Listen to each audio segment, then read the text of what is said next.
अध्याय 3 कर्मयोग। श्लोक 35। अपने नियत कर्मों को दोषपूर्ण ढंग से संपन्न करना भी अन्य के कर्मों को भली भांति करने से श्रेयस्कर है। स्वीय कर्मों को करते हुए मरना पराये कर्मों में प्रवृत्त होने की अपेक्षा श्रेष्ठतर है, क्योंकि अन्य किसी के मार्ग का अनुसरण भयावह होता है। श्लोक 36। अर्जुन ने कहा, हे विष्णुवंशी, मनुष्य ना चाहते हुए पाप कर्मों के लिए प्रेरित क्यों होता है? ऐसा लगता है कि उसे बलपूर्वक उनमें लगाया जा रहा है।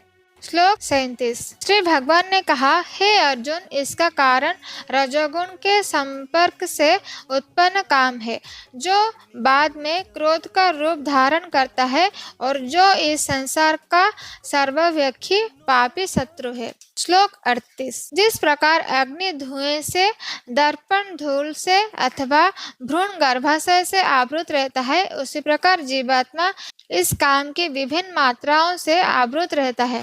श्लोक 39। इस प्रकार ज्ञानमय जीवात्मा की शुद्ध चेतना उसके काम रूपी नित्य शत्रु से ढकी रहती है, जो कभी भी तुष्ट नहीं होता और अग्नि के समान जलता रहता है। श्लोक 40। इंद्रियां, मन तथा बुद्धि इस काम के निवास स्थान है, जिसके द्वारा यह काम जीवात्मा के वास्तविक ज्ञान को ढककर उसे मोहित कर लेता है। श्लोक 41।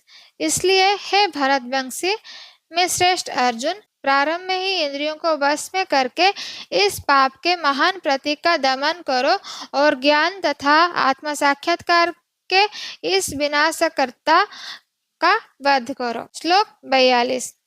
कर्मेंद्रियां जड़ पदार्थ की अपेक्षा श्रेष्ठ है, मन इंद्रियों से बढ़कर है, बुद्धि मन से भी उच्च है और वह आत्मा बुद्धि से भी बढ़कर है। श्लोक 43। इस प्रकार है महाबाहु अर्जुन, अपने आप को भौतिक इंद्रियों, मन तथा बुद्धि से परे जानकर और मन को सावधान आध्यात्मिक बुद्धि से स्थिर करके आध्यात्मिक शक्ति द्वारा इस काम रूपी दुर्जय शत्रु को जीतो।